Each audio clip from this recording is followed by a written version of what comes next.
You can be fierce with compassion. You can be fierce with dignity and respect and reverence. And without those things, nothing is going to get transformed. So we want to talk about it today. Jesus. The fuck was that? I've been thinking again. You put me in a fucking trance. Just like you did the other night at dinner. You got all up and we're sitting there with Kelsey and we're having a nice dinner and you got me all fucking jujied up and I look over at this person and they're like, we're like, what the fuck just happened? Like, you trance, you lulled me into a fucking trance. We're back. Hello, everybody. Welcome back to the podcast. No one's letting you forget in the club. That is for fucking sure. Are you in lots and lots of pain? How bad is the pain? Fuck you fucking asshat. Having fun dancing in the floor. Number one, why am I calling you? Number two, you ruined everything. Oh, so good.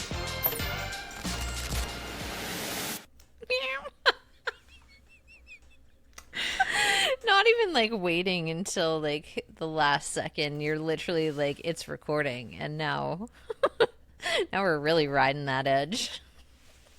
For all of you who don't know, because obviously you can just hear us, Christine likes to do little funny things before we start recording. And there's a countdown. And today is no exception. Hopefully we get a video. Eventually we can pull the video from this, and actually maybe we shouldn't because it's just like me doing fucking weird shit, flashing you, or doing weird shit with my mouth, or so there's something crazy happening. I like to start that way because I love to hear you laugh. I love your laughs. So I love to just get us going. Well, Create I some love lightness, playfulness, Well, and I think world... it's good to have some playfulness right now. Yeah, the world fucking needs it. Jeez, what a dumpster fire. Guys, we are hot off the press. We just led one of our Club Unhinged mini trainings, and it was Triggers 101. Let me tell you, that was a banger, and we are coming to you. So good. So we're coming to you today with a little topic around neutrality, nuance, and triggers. Oh my. And we're doing this because it's hot in the collective right now. It's a lot of very triggered people. There's a lot of intensity. There's a lot of, just go online for 2 seconds and you will see a lot of hate being thrown. It's a lot of snap showing, a lot of people being triggered, a lot of emotional, like heightened emotions, a lot of low intelligence, a lot of, just primal instincts. It's like the Hunger Games out there right now. It is. It's like Hunger Games meets like WWF, like let's fucking sling the most shit we can. Maybe drop an atomic bomb. That sounds like fun. Like it's carnage. It's pure and utter carnage. I mean, I've noticed that I've definitely been spending less and less time online because of it.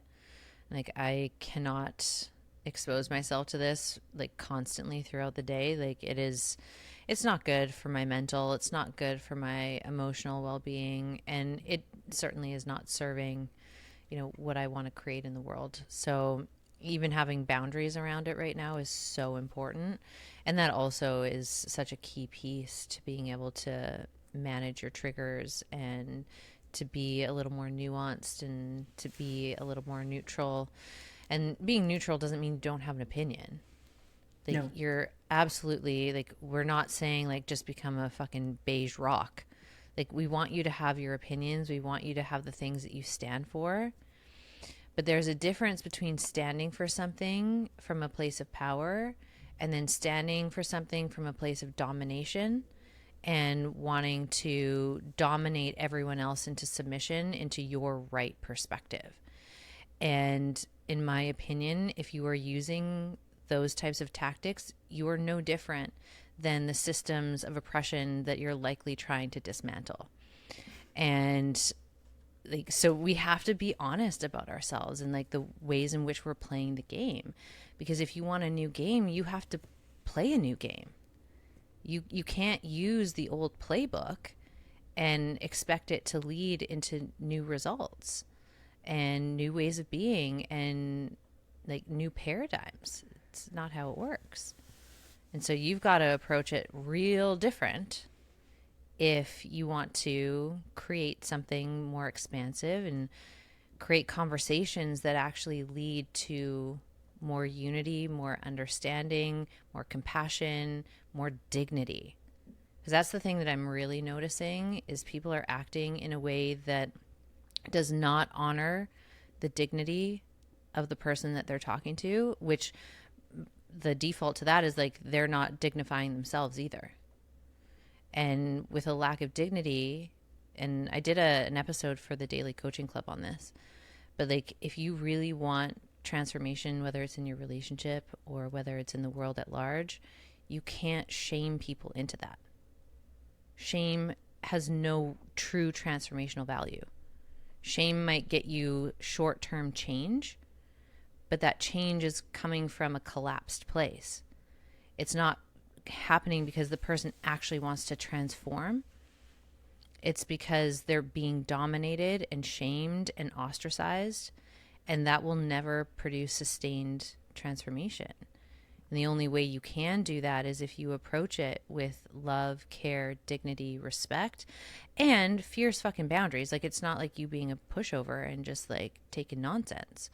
Like, you can be fierce, but you can be fierce with love. You can be fierce with compassion. You can be fierce with dignity and respect and reverence.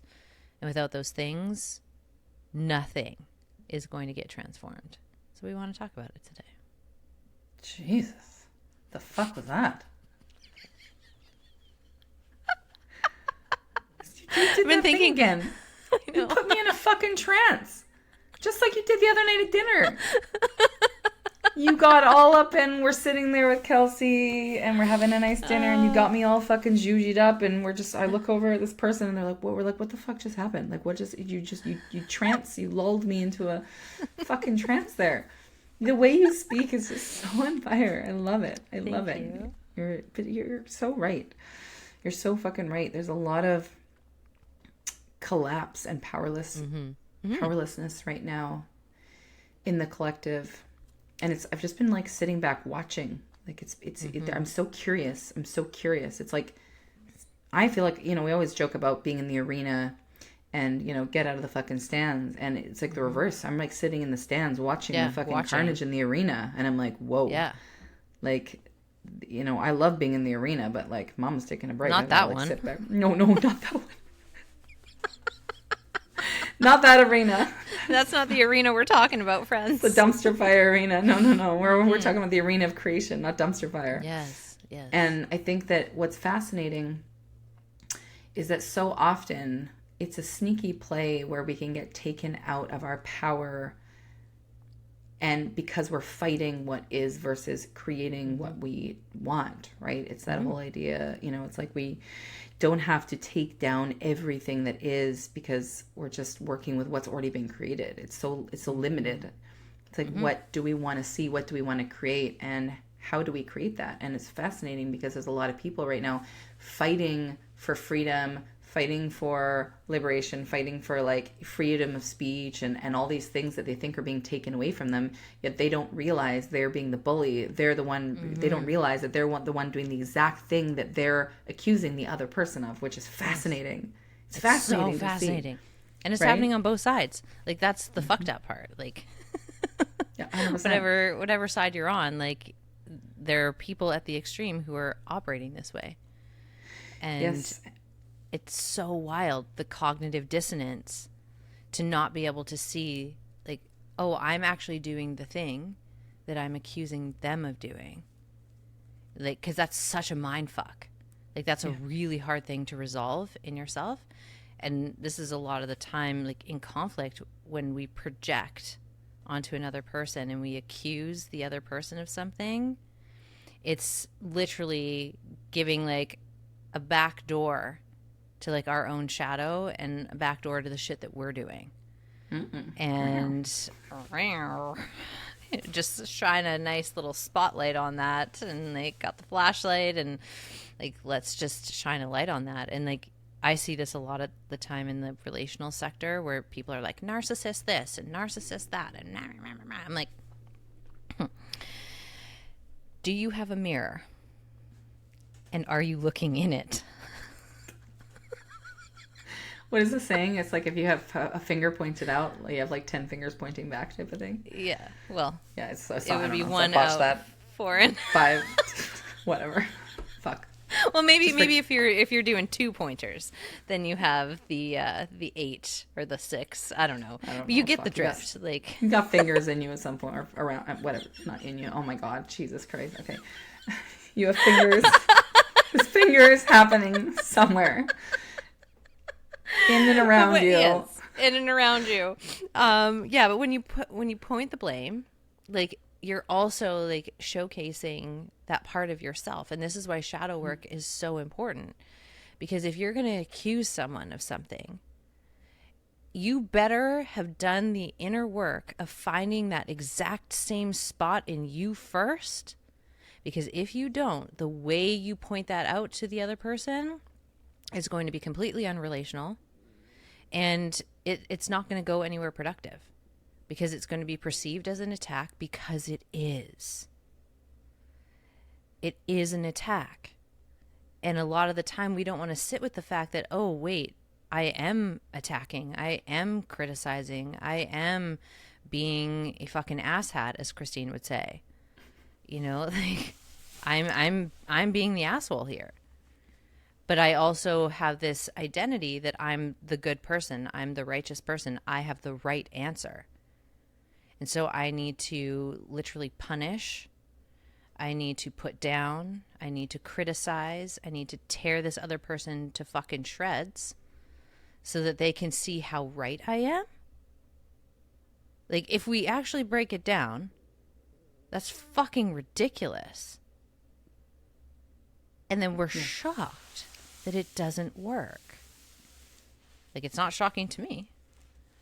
But in the moment, like when we're obviously not thinking critically and our emotional intelligence has taken a vacation. Offline. It's offline. None of that shit crosses our mind. Because we're literally just fighting to the death, fighting to be right. And if you have to be right, that means they have to be wrong. If there's a winner, there's a loser. And there's actually no winners in that game. Like, you may think that you have won, but you have not won. Because there is no connection there. There's no enrollment there. There's no true transformation there. Which means that there's no possibility there. I don't know about you, but I would prefer to be dancing in the realm of possibility and finding common ground with people and actually working together to create new expansive possibilities into form that dignify and respect every single person's humanity. That actually feels like a much better use of my time and my energy in my life. But, you know, that's just me. That's just you. That's just you. I mean, and you know what's funny is that so much of what humans are fighting for, that it's not even, it's conditioning, it's their conditioning, it's their culture, it's what was they're indoctrinated into, it's what it's installed, it's hardware that was installed. And so it's interesting. And I've been victim to this, you know, myself. I've done this. I've totally done this. I've gotten on the bandwagon. I've heard things in the news. I've done, you know, not so much as of late, but like, you know, there's you hear things and then you're just regurgitating what you've heard, right? And I'm seeing a lot of that right now. There's a lot of, you know, people fighting for things they don't understand fully. They're not asking questions. They've just heard something. They've decided it through the filter of their lens, of their conditioning, that it's true. They like the sounds of it. They like the narrative. And then they're just fighting based off that. And they're not fighting off facts. And it's just, you know, there's a lot of that happening right now. And it's their lens, like we said earlier, was created from a belief system that was never even theirs. It's like their parents believed it, their grandparents believed it, and they, you know, and so on and so forth. And so oftentimes we don't even know what we're fighting for. We're just like, it's like, well, why do you do it that way? Well, I don't know, that my parents did it that way, and that's what I've heard. My community does it this way, or my church does it this way, or my friends do it this way. And so I do it too, because I mean, deep down we have a deep need to belong. It's one of our core, you know, it's our ideally it's our core need. to belong and to not be ostracized and to be part of a pack. And so, of course, it makes sense why people do this. But we do have to start questioning more and more, because we're seeing so many people fighting for things they don't understand. They don't even know why they believe that to be true. I ask myself shit all the time. Like, is that even true? Like, do I even really know about that thing? And if I don't, then either go learn or shut the fuck up. Like, I have to, you know what I mean? I can't be out there slinging stuff everywhere if I don't understand something. And that's something I really do pride myself on, of sitting back. If I don't understand something, do I have the capacity to go into this right now? And if I don't, then that's fine. But just, I don't need to go and be the one charging out there with a bunch of just fire hosing a lot of just fake news. Yeah. Right? Like, Yeah. It's so wild. And like, as someone in like the social media sphere, like there is, I mean, this doesn't happen to me anymore because I've put a lot of boundaries in place, but exactly to your point of like, sometimes you just need to master the sentence of like, I actually don't have enough information to have an opinion on this right now. So I'm not going to say anything. And listen, like, if you're a leader listening to this, you are going to get those people like unhinged in a bad way who are going to come at you and like attack you and say that you're a bad person because you don't have an opinion, or you're not taking a hard stance, you're not taking their stance. And this is part of being in the ring as a leader, is that you have to be willing to be disliked and to disappoint people. And until you've mastered those two things, your leadership is going to be compromised. And sometimes that means standing up to these internet bullies, because that's what they are. Like, it's so wildly codependent to get all jacked up and then act on that intensity, to act on that emotion, to act on that dysregulation, and then try and enroll other people to behave the same way. And if you want to watch someone spiral before your very eyes, just tell them no. Be like, no, I won't do what you're telling me to do. And I'm okay that you don't like me. I'm okay if you have to unfollow me. Like, my favorite thing is like, I trust you to take care of yourself. Knowing what you know about me now, I trust you to take care of yourself. And if that means removing yourself out of my community, out of my following, that's okay. Like, there's no animosity here. Like, I trust your journey. I trust your process. And also, I'm not going to take your shit. So if you want to, and I will do this a lot in my audiences, I will condition them and train them what my boundaries are and what I will and won't accept. And like, I have to back that up with my behavior. Like, if I was going rogue and like fighting with people and like getting up and defending myself all the time, that is me in a loss of power. Like, I don't need to defend myself. I know who I am. I know what I stand for. And I'm not going to let some stranger on the internet who hasn't spent more than 5 seconds with any of my content take me off my fucking mission. Like, it's actually insane, like, how much power we abdicate and we give to people who are not intent on serving something of a higher nature. They're just not. Like, they're here to kind of cause disruption, dysregulation. They're not using their creative energy to build something constructive. They're just interested in tearing everyone else down because they feel so dysregulated themselves. And I do not subscribe to that type of behavior. I will not be influenced by that type of behavior either. And I will stand up to it. And I will always like give people an opportunity to dialogue with me. But if someone just wants to dominate, if someone just wants to debate and like fight to the death for their position, I don't have time for that. And so they will get one warning. If they don't listen, then they get a block and delete. I will remove them. Chop, chop. Bye-bye. Because I don't have time for that shit. I'm too busy building a new paradigm. I'm too busy building the thing that I want to see in the world. And like, as you said before, like those old paradigms don't have to die in order for new ones to be born. And so many people are fighting the old paradigm, and like they're so adamant about what they're against that they have no idea what they actually stand for. Because as you said, like it's all their conditioning. Like if you are really like in the pocket with yourself and you know what you stand for, you can't be manipulated, which is great. And also it's so much easier to navigate conversations with nuance and respect and dignity when you know what you're standing for. Versus like, I'm against this, I'm against this, I'm against this, I'm against this. Cool. But that's where your focus is. So you're only going to get more of that. You're only going to create spaces, situations, circumstances where those same themes keep happening because you don't actually have access yet to what you do stand for and what you do want to see more of. So like, it's like step one to know what you're against. You need to know that. We're not poo-pooing. But like, you have to take it from there and move.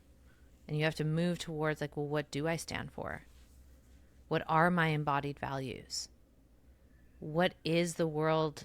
What does it look like? If I could have it all my way and like paint it according to my value system and the things that are important to me, what would exist that currently doesn't? And how can I devote my life and devote my energy and devote my creative life force to creating that into form? That's a much better use of your energy. Much better use. But like, we're in like this collective like dark night of the soul. I've never seen anything like it. I thought COVID was that. And like, I think it was the start where like the rumblings began and like a certain demographic kind of woke up and was like rattled back to life. Mm-hmm. And now we're seeing it again. But like, it's had 4 years of compounding. So like, I think that's why it's so fucking unhinged in a bad way right now. And you see people just like losing their fucking shit. Because like every bit of the shadow, every bit of unprocessed pain is now coming up individually and in the collective.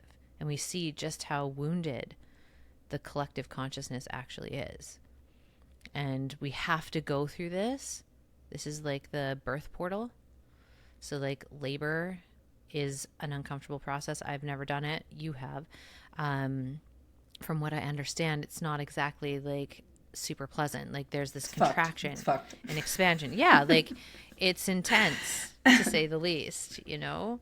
And so we're in that right now as a collective. Like there is this compression and expansion, and people are losing it because they don't realize what's on the other side of being delivered from that. So each of us has to go that process on our own and like deliver ourselves through the dark night of the soul. And as more people do that, we see a shift in the collective consciousness being able to literally birth itself through this dark night of the soul. I feel like I'm a preacher today. Yeah. You are on fire today. I love it. Yeah. You know what? You and I have had a lot of conversations just in the past couple weeks, and I think this is just a hot topic to be talking about. And I just want to also name, Kelsey and I are Canadian, so we don't actually vote in the U.S. Like we don't have a side. We don't have a, we're not sitting here saying like we don't have a chip in the game here. We don't have a chip in the game. But again, it's all coming from a lens of curiosity. What's happening right now? And obviously we're on a mission to help people fuck around and find out how good their life can be and how to build something really consciously and to unsubscribe from all the petty fucking childish behavior and to really like step into the game of life that's really big and bold and to create and to not get taken out. And I think it's a crying shame when I see so many brilliant entrepreneurs, creatives, visionaries. They're so powerful, and then it's like this little mind fuck where something comes along and then they get like taken out of their mission to go and fight a battle they were never here to fight. It's like a sneaky way their ego is like, ooh, this is fun. Okay, they're on a big trajectory right now. Let's derail them. You know, let's take them off course as a way, as a protective mechanism, likely because they're about to like strike gold and the nervous system's like, that's going to be scary. So let's rip them over here. And then they're off right now fighting battles that are way beneath them. You know, they're getting tied up in all the muck and the mud of collective consciousness and becoming keyboard warriors. It's almost like they're in a trance. And then they wake up a year later, they're like, what the fuck happened? I have to restart my business again. And, you know, and I think that's the thing is we're like, no, come back on course. You know, that's why we created the club to be a year-long commitment, because we need to be reminded. We don't want to go off our course. We want to build a new life, a new way of doing things. There's so much ancient stuff that is asking for upgrade right now. And we really do have to do that. And we do that work through, you know, we taught our last mini training was on shadow, you know, shadow 101, triggers 101. These are all topics that are really, really important to understand, because it's cleaning our side of the street, right? It is going in and doing our own work so that we're not adding unconsciously to that mess. We want to be able to understand that, right? Like even today with triggers, we're like, why are we talking about these? Because they happen all the time to every single person on the planet. And we tend to spew our undigested pain and trauma and emotions onto other people who don't deserve them. And then that impacts that person, and then it has a ripple. Just like we can have a ripple in a positive direction. We can change the trajectory of somebody's day. If we choose to be kind, if we choose to have compassion, if we choose to hold the door open or buy somebody a coffee, like it can completely, we have so much power as humans, and everything we do and say has an impact. We don't realize it. You know, when I used to do teacher training for new instructors at my gym for years, I said to them all the time, I said, your teaching is a very small amount to do with your skill and how you teach. Like, of course, that's got to be there, but it's your energy. If you have flatlined energy, or if you go in and you're like in a meh mood, like that is contagious. I'm like, you can make somebody's, you could walk in there and change 30 people's lives in the morning and have them go off on the best day. And that will impact their kids. That's going to impact the kids at school. That's going to impact, like it ripples everywhere.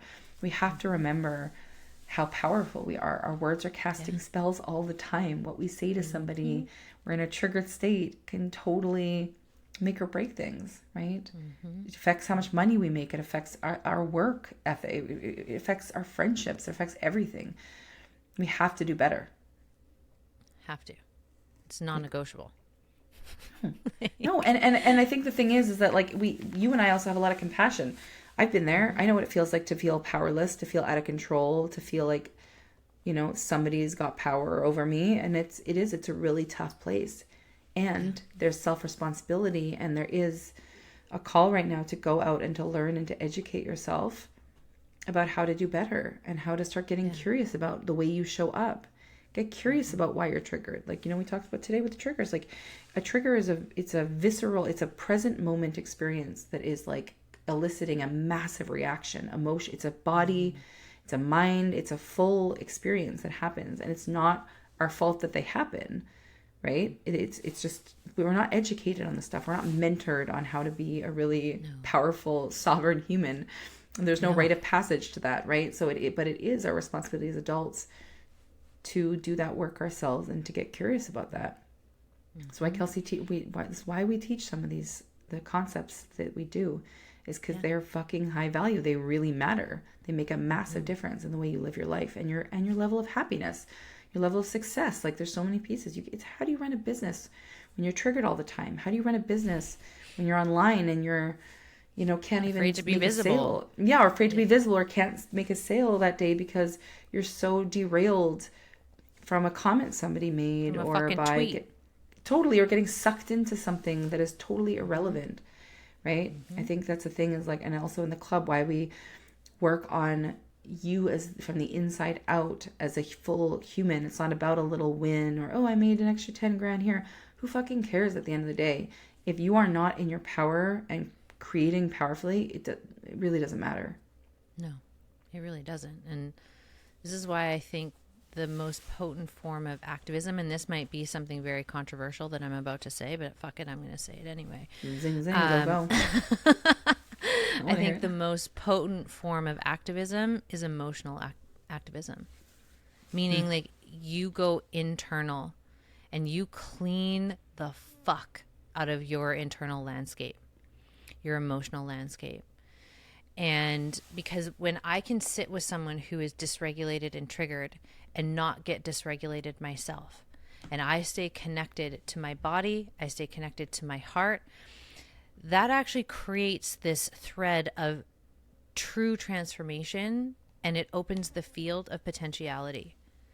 So, and you see this all the time where you have, you know, extremist groups. And there's lots of experiments that have been done where people have actually done that emotional activism within themselves, and they do all of that deeper emotional integration healing. And they, let's say, a black man goes and has a conversation with someone in the KKK. And they can actually come and find common ground. And this has happened actually more times than you probably realize if you're just plugged into mainstream media. Because, you know, the mainstream media is not covering these types of stories and these types of conversations. This also happens with people who have had a family member who has been killed, and then they go and sit with the person who killed their family member. And it's not like this bypassing of the reality of it, but it's the ability to find like common ground in our humanity. Because my perspective is that people aren't acting in these hateful ways because that's the truth of who they are. Like maybe a very small fraction of people are inherently evil.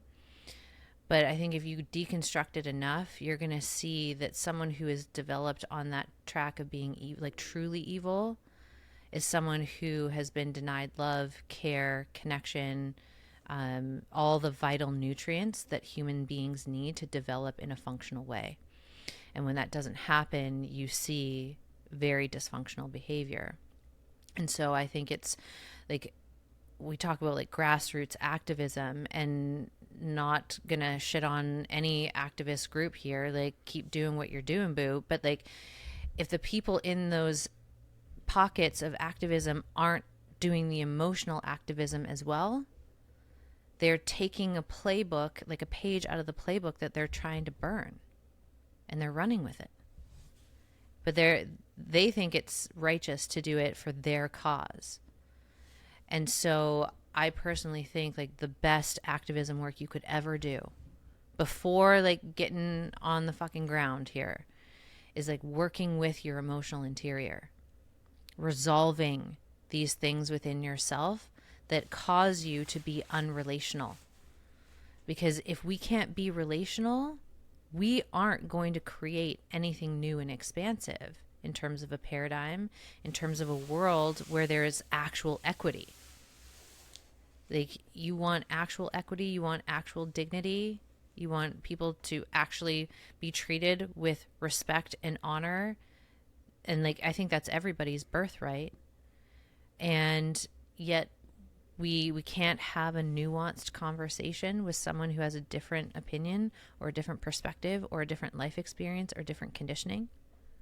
There's no way that that new paradigm gets birthed without your ability to be able to sit with discomfort, to sit with someone who has a difference of opinion and dialogue with them.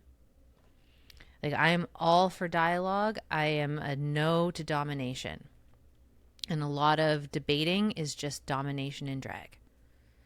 So we really have to work those emotional skills so that we can dialogue with people. Like you said, be curious and be responsible for what we bring to the table, whether that's like our past pain that's getting projected on, or assumptions that we're making, or judgments that we're making, any shame, blame, make wrong, like any of that that's getting coded into our communication. That's our responsibility to clean up. It's not your responsibility to clean that for me. It's my responsibility. Those are learned behaviors, and I have to unlearn them. Like, my emotional reactions are mine. You didn't cause that. You didn't do that to me. You may have said something and then it, hit something inside of me, and then all of that comes up, and it's my responsibility to be able to hold it, understand it, and alchemize it. And so this is why I always hammer on the emotional side of things. And it's the one area that most people do not want to touch. So I do not really have a lot of respect for anyone who calls themselves an activist who does not have a handle on their emotional world, because their activism is like a moot point. It's not going anywhere. It's just creating more of the thing that they're fighting against. But the activists who have done this work, those are the ones who are creating those ripples of true transformation. And you can feel the difference because they relate to people from a shared space of humanity. They don't come at it from this place of superiority.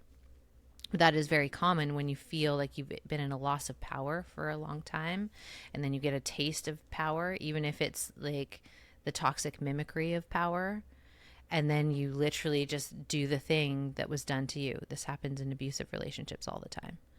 People who were abused become the abuser because they don't do the emotional healing and the emotional integration that's required in order to come back to their power by calling back in all of these fractured pieces. So that's my little TED talk on activism today. Well, Jesus. I think in the show notes we should put the opportunity to buy the replays of the shadow and the triggers. I think that would be really helpful. I just am already thinking about that. Like Kelsey and I have done some mini trainings. If you don't know what that is, we do these 45-minute quick and dirty mini trainings on topics. So they're usually like a triggers 101 or shadow 101, or we basically take topics that are thrown around in the personal development world. We make them very digestible, simple, and easy to understand. We give a lot of our personal stories around them. We give you tools and resources to transform these, so you actually have takeaways, because we found that sitting there for a 3-hour webinar and something, a lot of people get overwhelmed and are just like, oh my gosh, this is like, I don't know what to do with this. And so we've really found a sweet spot in being able to make these really digestible, deconstruct them to make them like fun and simple and easy to understand, so that you can actually implement them, because the work is meant to be implemented. It's not meant to be mentally masturbated on. And I think that that's why a lot of people have a lot of knowledge. They have a lot of great things to say, but there's a lack of embodiment, and that comes off in their results, and that comes off in, what they're seeing in their worlds. And so yeah, I think it's really important. So we'll pop that in there. We also have the daily coaching club if you want to stay connected with us, and again, have more of these little reminders. That's what we really do well is, we be your hype girl. We can give you really good reminders. We can give you tools and resources. And so Kelsey and I actually have a private podcast called the Daily Coaching Club, and every single day delivered to your inbox, you get an email or to your feed on your favorite podcast streaming station, and we're right there in your ear, 2 to 10 minute audio, just reminding you of your power, who you are, what you're capable of, and just giving you things to digest, things to think about as you move through your day. So we'll link that as well in the show notes. And something, I'm just going to share those 3 questions we shared on the mini training today. Those were so good. Yeah, there are questions I like to ask myself. So if this might be a helpful resource. If you're out there right now, you're feeling really triggered, you're feeling overwhelmed, you're feeling just high emotions, then ask yourself these 3 questions. And one of the questions might land more than the others, but I'm going to give you all 3. Okay, so first question, if you're feeling in that state, first of all, I would just say, put your hands on your body, or try to do something somatically that's going to help your body calm down, because we can tell our body to calm down, but at the end of the day, our body does not hear through words. It's a different language. So we need to show ourselves, not tell ourselves to calm down. So that might look like yelling, screaming in a pillow. That might look like, taking some deep belly breaths, crying. That might look like just putting your hands on your body and calming yourself down and just saying okay, I'm super triggered right now, acknowledging it. I that's okay. It's not bad or wrong, but I'm going to try to understand this. So we always talk about the lens of curiosity here in the club, because we want, that having that lens, it just neutralizes a lot of things. So question number 1, ask yourself, what am I making this mean? Right? So if somebody does something to piss you off, or you see something and you're feeling really triggered by it, it's what am I making this mean right now? Okay, I'm making it mean that this person doesn't respect me. The second question is, what does this remind me of? right? So if you might see somebody on the internet who's, being really harsh, or and you might be super triggered and go into collapse. You might go into something and it's like, what does this remind me of? Where have I felt really collapsed before? Where have I felt like somebody's bullying me?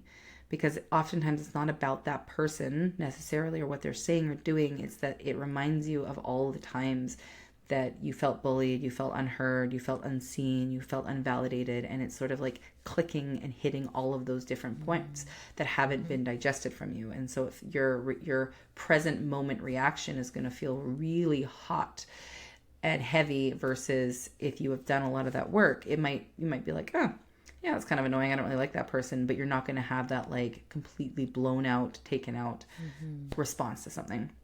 And the last question is, what's the story I'm telling myself? So ask yourself, like, what is the story I'm telling myself right now? Brene Brown has that beautiful TED talk where she asks herself that, like, our ego loves to spin stories. We love to have things compartmentalized. We like to have different narratives. We have different beliefs. And so if somebody's doing something, we're likely telling ourselves a story. We're making assumptions, and assumptions are dangerous because, there's a lot of nuance that we're not taking into consideration. The amount of times I've had, years ago, if I would text somebody or a friend and they didn't get back to me, the story would be like, oh, they don't care about me. Oh, they're mad at me. They hate me. I did something wrong. Right. And is that true? No, they're probably fucking having lunch, or they're working, or they're doing something, but it triggers. Maybe they're having a breakdown. Maybe they're having a fucking breakdown. Exactly. But we take it personally, and then we spin a story that they're mad at us, but that had nothing to do with that. That happened to the fact that, maybe we were punished, from a parent, or we had love removed because we did something and we didn't know what it was. And so, like, right. So there's all these pieces that we play out as adults that are just, old narratives, old stories that are looking to be upgraded. So those 3 questions, what am I making this mean? What's the story I'm telling myself? And what does this remind me of, are really great questions that bring on the lens of curiosity for you to take a beat. And what that does, ideally after you've calmed your body down for a second, ask yourself those questions, go a little bit deeper, and then you've got spaciousness now to create a new, upgraded, empowered response. So you're not coming from the lens of reactivity. You're coming from the lens of responsiveness. And we talk a lot about OG and 2.0 in the club. OG is like the old version of the self. It's the one who has a certain set of patterns and operates in a certain way that's unconscious and autopilot. And then we have our 2.0, which we want to keep investing in every single day. And so when we give ourselves that spaciousness to respond in a different way, we're essentially depositing into 2.0. And we can say, you know what? I'm not going to go and attack that person from what they said. I'm going to get curious. That reminds me of all the times that I wasn't seen and heard. That's not about that person. I'm going to respond in a different way. Or maybe I don't respond at all. Maybe I actually pull back and I just go and do something productive. So fucking good. Everyone, I hope you were taking notes. And if you didn't, rewind and take those notes and get those questions in and practice that process, because that was fucking gold. And I mean, I've got to run because I've got to teach a class here. So we're going to have to, we gotta wrap it up, but we love you. And if you enjoyed this episode, please share it, subscribe, leave a review. And we will be back next week with something else. We don't know what we're doing yet, but we'll be back. And we love you. Spicy. Thank you for tuning in, and we'll see you again soon. Bye, friends. Bye. All in all, we want to say thank you for being here. We love and appreciate you so much. And if you liked today, give us a 5-star rating, and we'll see you next week. And share it. If you know somebody who needs this in their life, share this shit. Abundance goes round and round. We love you. We love you. Bye.